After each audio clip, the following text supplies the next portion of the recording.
Hello everyone, and welcome to our class on the integration of psychology and theology. Today I wanted to talk to you about discussion board posts, okay?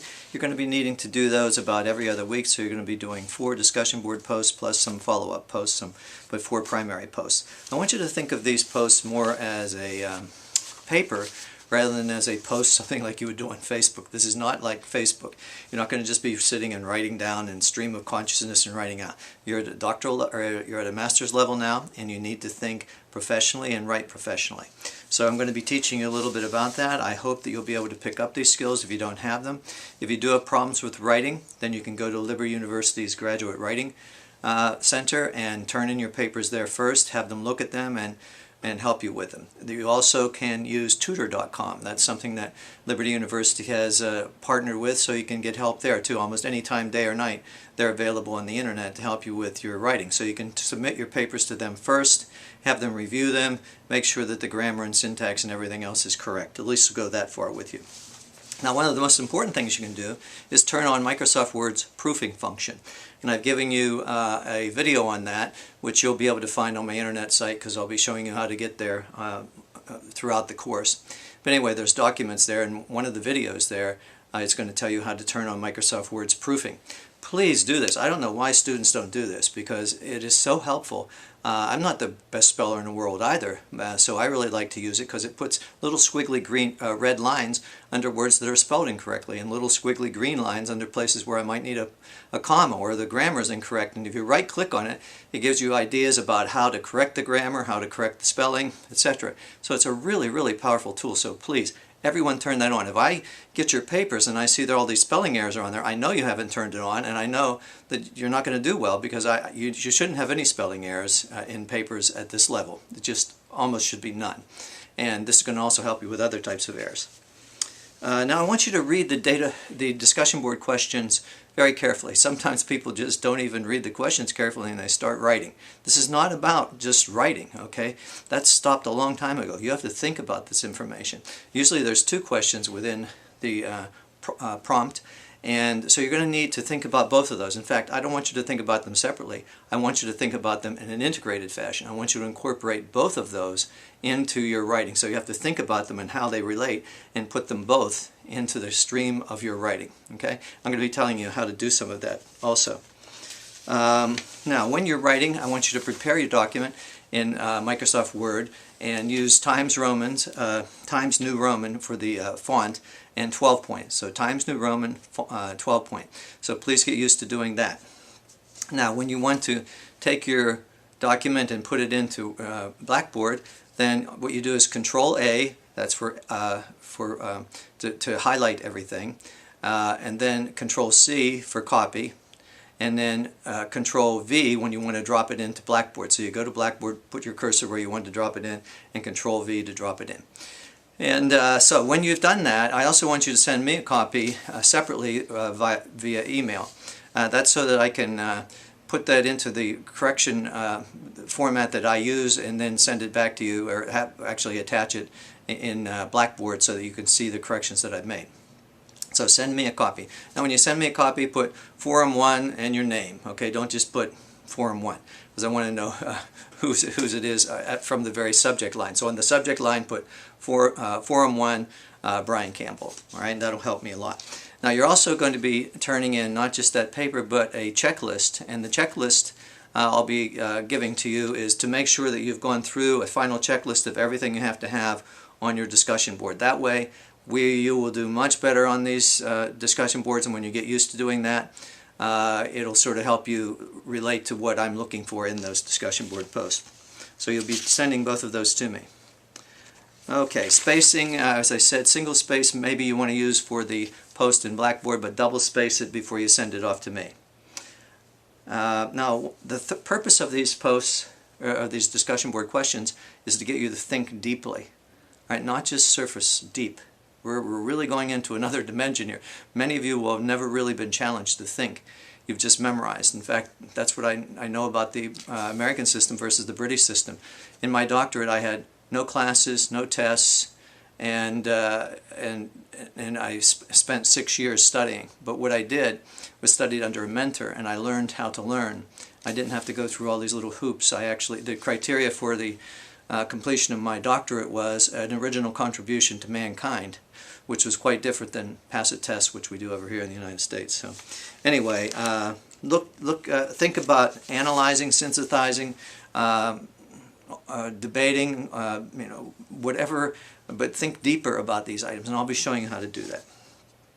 Now you're permitted to write from a first-person perspective, like I using the word I, but I want you to back up what you say. So example, if you say, oh, I believe that, well, then you need to tell me why you believe that, not just I believe that. Don't just state your opinion without backing it up. Now the two secondary posts are going to be 100 words each. The first post, primary post, is 250 to 400 words. The secondary post is 200. That's to your classmates. You'll be doing 2 of those. The primary post is due by Thursday at 11:59. The secondary posts are due by Sunday at 11:59. When you're giving feedback or discussing with your fellow classmates, please be courteous. You can be critical, but be courteous when you're doing that, and godly if you can. Be Christ-like. Realize we're all just in here to learn. Now, when you're writing and when you're thinking about these posts, one of the things I like to use images is think about baking a cake. Okay. Now, where you want to read the question and start thinking about what ideas you want to incorporate into the cake. What are the ingredients going to be in the cake? Then, before you write anything, just start putting bullets out in terms of what bottom line things you want to talk about in your post. All right. Don't start writing. Don't just start writing. You can't start writing unless you know where you're going. All right. And most of you don't know where you're going, and that's why I just see sentences and then this sentence here and then this sentence here, and I don't know where you're going. Each paragraph has to be linked to every other paragraph. Each sentence within the paragraph has to be linked to the sentence, previous sentence, etc. Okay, this is all an integrated whole that you're going to be doing here. So when you bake your cake, you get all the ingredients out, you throw out some of the ingredients, you organize the other ingredients, and then you start organizing these ideas into paragraphs. And then you connect the paragraphs to the final ending conclusion of your document. All right. So I'll show you how to do that. In fact, I have a document called Meet the Paragraph, and everyone needs to read Meet the Paragraph, just so you can get the idea of how things flow together, excuse me, for you in a paper, and in a post, and a paper, and anything else you're doing. You want to start using this format. Okay, so you generate your ideas, and then lead me through the document from one paragraph to another that integrates. So each paragraph is basically an important point, and each paragraph has only one main idea in it. I don't want paragraphs that are 7, 10 sentences long with everything thrown into it. In fact, the rule is this, excuse me, paragraphs need to be only 4 to 5 sentences long. Do not make them longer than 4 to 5 sentences, because I don't think you know how to construct paragraphs that make sense that are that long. It takes professional writing to be able to do that. So, one idea, a couple supporting sentences, transition to the next idea. And Meet the Paragraph will help you understand that. So, your paragraphs are to be how long? 4 to 5 sentences long. Most of you don't even know how to do that. That's because the paragraph needs to be the logical unit, and you're connecting these logical units one to another to the end of the paper. Okay, let's talk a little bit about punctuation. Punctuation drives me crazy. I guess it was something that my mother did. She was a school teacher, so she was on about punctuation from when I was young. But anyway, I want you to make sure that you work on punctuation. This is a communication skill. If people see you write when you're a professional and you don't punctuate correctly, if you don't use grammar correctly, it's going to not be very good. They're not going to think that you're putting forth effort, or they're not going to think you're very intelligent if you can't write properly. So I want you to work on this. Let's start with quotation marks. Now, in the United States, the period and the comma always come before the ending quotation mark, never outside the ending quotation mark. I don't care whether it's the end of the sentence, middle of the sentence, commas and periods always come before the final quotation mark or the ending quotation mark. So it's period, period, quotation mark, comma, quotation mark, never quotation mark, period. You never have this period sitting out there doing nothing outside of the quotation mark, okay? In Britain it's different. In the United States it's always inside for the periods and the commas. For other punctuation marks they at times come outside of the last quotation mark.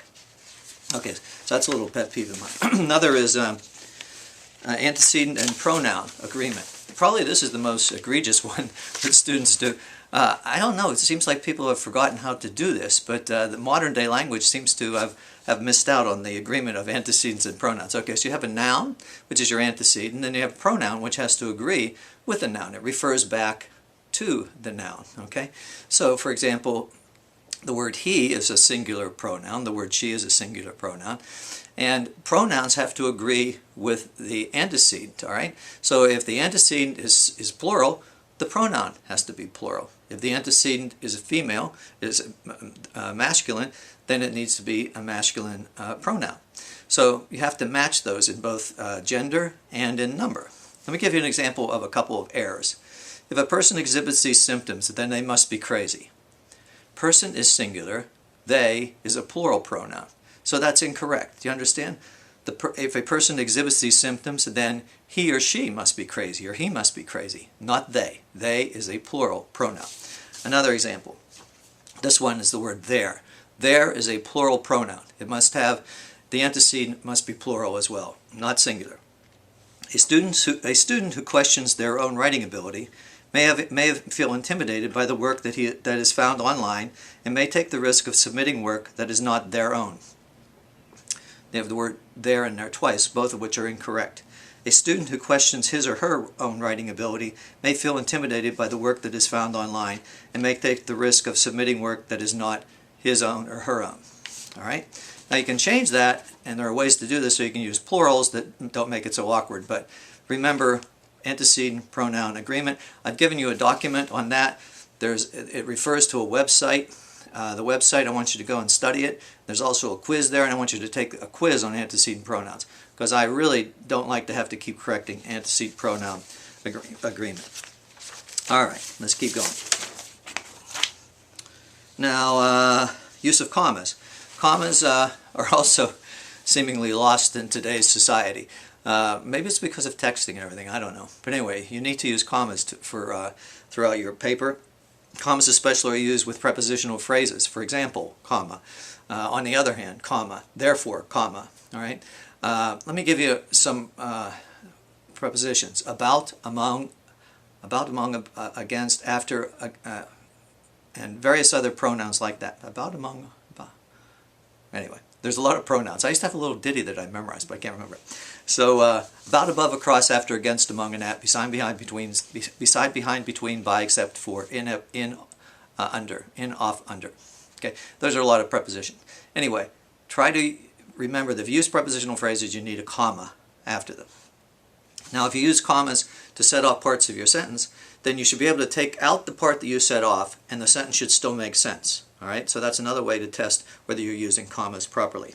Then there's one other thing I want you to know. If you're using commas to set off items in a list, then before the last word and, you still need to put a comma. For example, he had apples, bananas, and strawberries for lunch.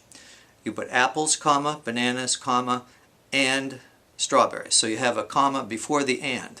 Some people think that you don't have to have it there on the last in a list, but you do, according to APA standards. Okay. Now try not to be flashy or with your writing and deliberately try to use big words or anything like that. That's not going to impress me. All right. Your logic and your reasoning are going to impress me. Avoid fluff. Don't just try to stuff things in and throw things in.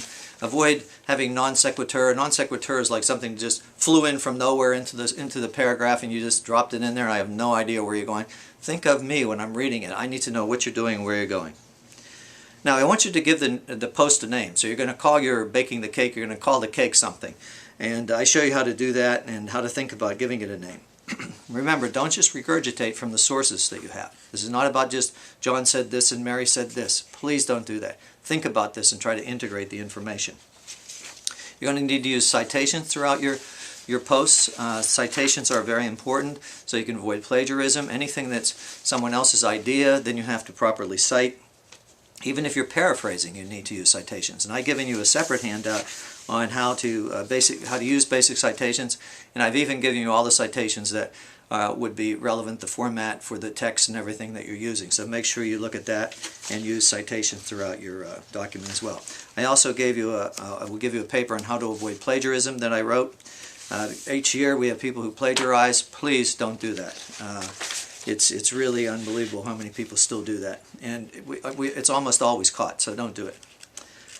If you're doing citations within a paragraph, you have to understand that you can't do a whole paragraph and then put one citation at the end. I don't know where people came up with that, but they'll think that as long as I put a citation at the end of that paragraph, it's okay. No, that citation at the end refers only to the sentence to which it's attached. It doesn't refer to the whole paragraph. If you're giving information throughout that paragraph that is not your own, you need to have a citation for every sentence that is not your own. There are ways to get around that by identifying who the speaker is, and I show you that also in these handouts. All right. So there will be a checklist that I have at the end that I want you to turn in, and the checklist has all the different items that I want you to consider when you turn them in, because I really want you to do well on these posts. And this is going to be a learning thing for you. This is not going to be easy for many of you. You're going to have to keep up with this class. It's really pretty hard. The reading is not easy, so make sure you get the course spreadsheet that I gave you, download that, and look and keep track of everything you're doing. Read Meet the Paragraph. And all these other documents, if you go over those, I've really made a lot of helps for you. I've given you examples and everything, so don't ignore the information that I'm giving you. Many students, later on, 2 or 3 weeks down the road, they're making errors that I clearly had already talked to them about and given them information on. It's like they missed it altogether. So you have support from the internet site. You can always go there and download the documents again, and I'll be praying for you. It's a difficult course, but that's what we need to know about the discussion board. I will be sending you a document on the journal article review that you're going to be doing for the first week as well. God bless.